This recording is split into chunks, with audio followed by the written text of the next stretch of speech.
Диалог на Студент FM 929. Емисија за уметност и за оние кои се дел од неа. Секоја сабота од 16 часот.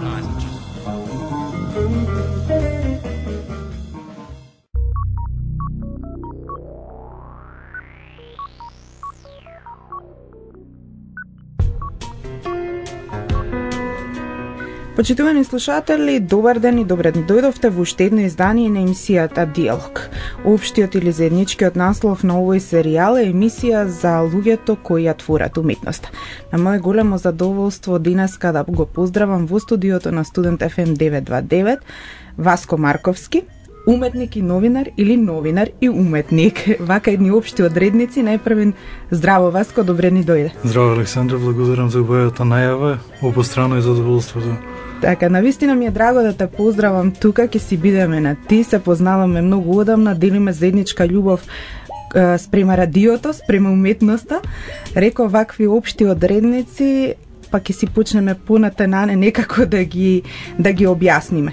Најпрвен ќе одиме со она што значи новинарство за Васко Марковски, односно со нешто што е актуелен во моментов и што мене ме инспирираше да го поканам да биде мој гостин, а тоа се добрите вести за Добри вести МК. Еден нов проект кој полека но сигурно се шири, ги наоѓа своите следбеници на интернет, но и вака наоколу се шири како добра вест. Што се добри вести, Васко, освен што се да речеме приказни од ведрата страна на животот? Ме радува што од страна гледано таков печаток се изградило дека Добри вести надоаѓа. И големо задоволство е за сите што се вклучени во тој проект, така да го доживува некој што од страна го наблюдува. Што е новинарството? Откако поминав, не знам, веќе 17 години можеби од првиот контакт со новинарството, токму на студентско радио, ова денешно го сметам за наследник на тоа некогашното. Така, да.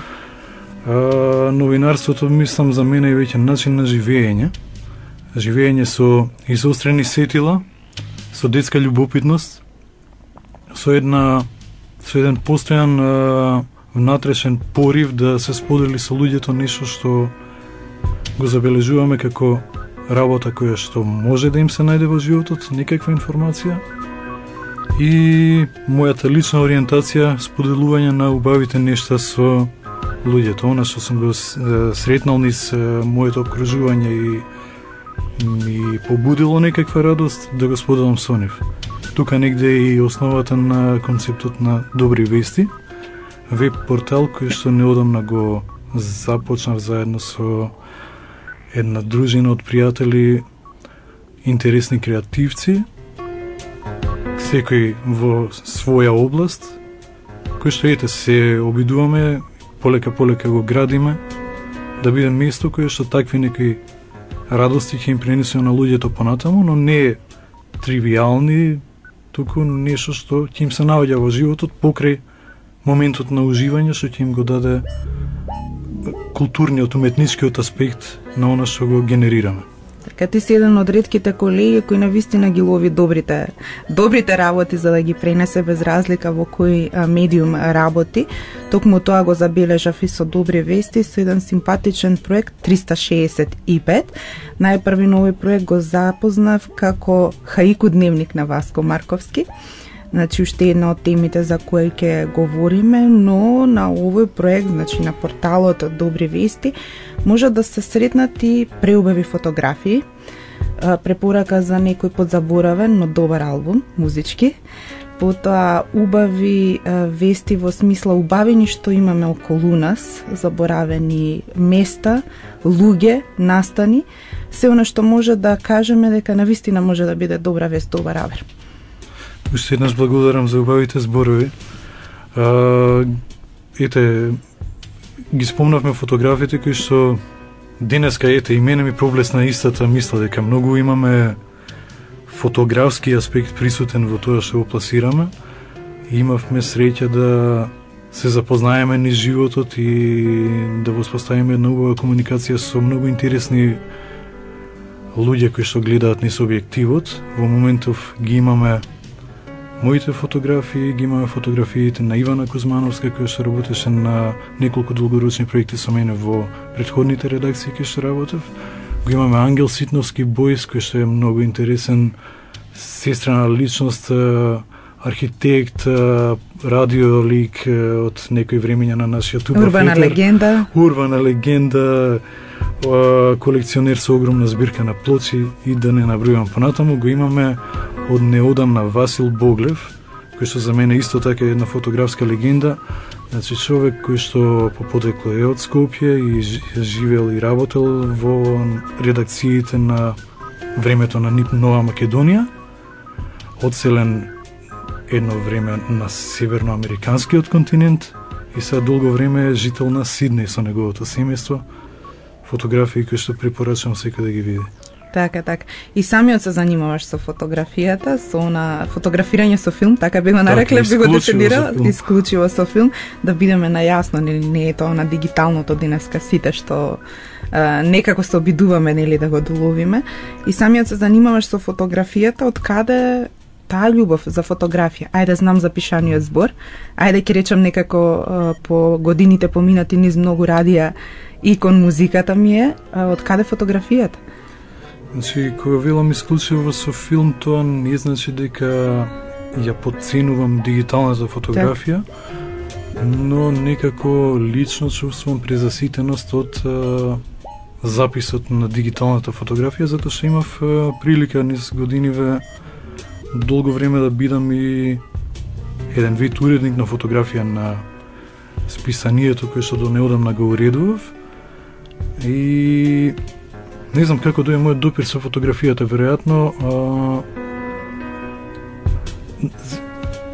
точно не можам да го лоцирам моментот. Да, добив на подарок од Радио Слободна Европа еден фотоапарат за една надворешна евалуација што ја праве за нив. Токму во моменти кога почнаа некои николци на зрелост да се појавуваат и да ги забележувам. Од него почна се, а првото посериозно искачување на скалата на искуството мислам дека беше едногодишната школа за новинарство на Македонскиот институт за медиуми, каде што имавме меѓу другото модул за фотографија, кога за потребите на тоа посегнав по семејните фотоапарати што се најдоа во моето обкружување, така дојав до првата љубов, Киев 4. Не знам, имаше уште еден пресврт кога еден драг пријател, кој што се надевам дека ќе стане со време соработник и на Добри вести, Милан Стрезовски, ми подари еден црно-бел филм во еден момент на моја животна пресвртница. Кога го развивме тој филм, веќе беше јасно, готово, нема излегување од тоа. Луѓе ја забележаа тоа радост, почна да ми подаруваат апарати. Така, и тоа трае. Да. И тоа трае. Те познавам како новинар, репортер и хроничар. Тоа го забележувам и во фотографиите, затоа што многу често твоите фотографии, сега веќе објавени и на Добри вести МК, ловат моменти од нашето секојдневие. Не само секојдневието на Васкон или личното секојдневие, туку буквално нашето секојдневие. Значи може да ми се случи да седнам пред компјутер, да го отворам тој портал барајки или интересна фотографија и да препознавам дел од мојата Скопје. Што еднаш ти благодарам, Александра. Мислам, тоа е она детска љубопитност за која што зборувавме пред малку, значи благословена работа е да ја имаш и не е воопшто срамота да ја имаме и да ја живееме. Се обидувам, не знам, веројатно кога посегам по апаратот да вековечам некој миг за кој што уште во истиот миг сум свесен дека брзо ќе биде далечно минато. Благодарение и на она новинарски импулс на изострени сетила, не знам, некоја интересна комбинација која што знае мене да ме изненади кога ќе видам што излегло од тие 24 или 36 пози. добро е да биде човек спонтан. Така да, токму затоа и сакав да го водиме денешниот разговор, затоа што редок пример каде што новинарството се поклопува со уметничките пориви или на еден човек. Меѓу другото и ова што го слушаме во позадина е дело на Васко Марковски, еден не секојдневен фон, ајде да кажеме. Не знам колку мина знаат, најверојатно твоите познајници и пријатели знаат дека Васко е во љубов и со музиката. Така, што слушаме во позадина и од каде таа љубов? Веројатно и таа е една долга врска. Сега во моментов слушаме, ако го поделиме мојот музицирање во разни периоди, да речеме ова е од средниот период, тоа е пред некои 8-9 години колку веќе стана. Композицијата е наречена Додека паѓаат проектили над Багдад. Над реализам некој? Не, real time. Значи, баш ова е музика создавана додека CNN, Breaking News, Багдад се бомбардира. Значи, ова е еден период кога што најдов интересна инспирација во софтверите за програмирање музика, особено швеѓаните доста ме запалија Propellerheads со Reason. Значи, интересен момент беше за мене и од друга страна, затоа што тогаш веќе бев на излез од радионовинарството, од Македонско радио, а истовремено онака бев во период кога мислев дека реченицата со која што ќе можам да го опишам животот е Radio is my life. Значи, тоа беше период кога снимав радиопрограми разноразни кои што ми беа интересни и од нив сечев семплови од говор, од фонови, од не знам, интересни работи кои што исто така беа на некој начин документирање, како што денес фотографијата што ја работаме такво документирање, значи тоа беше некоја детска љубопитност кон документирање на етерот. Така, на аудио. Значи се создаде музика која што беше спој на музичкото искуство кој што го имав стегнато со претходните бендови и проекти. Детската игра што ми ја даде Reason и ова документирањето на радио. Така, велиш тоа беше период кога радиото беше мојата љубов, значи дека завршил тој предизвик со љубовта кон радиото? Не. Гледајќи те вака, гледам дека навистина удобно се чувствуваш, нели, во студио, радио студио? Тука ние ќе се разбереме многу лесно, јас и ти, слушателите кој имал такво искуство го знае тоа. Значи мислам дека тоа е за веки веков навлекување. Так. Дури сега ми паѓа многу интересно кога ќе се сетам дека пред 17 години, на не знам колку мои години било тоа, која храброст сум имал да влезам во студио и не знам 120 минути да ги истерам. Онака најспонтано, најхрабро.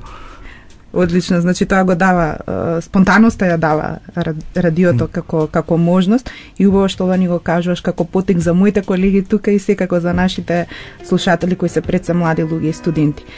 Да се одмориме од муабет, со што ќе се одмориме? Пред малку спомена некој среден период од твоето музицирање, што би оставиле вака поголем простор, да речеме, што би слушнале со внимание? Ако одиме на средниот период, еде вака нека почне од бавниот марш на оваа квечерина. Да.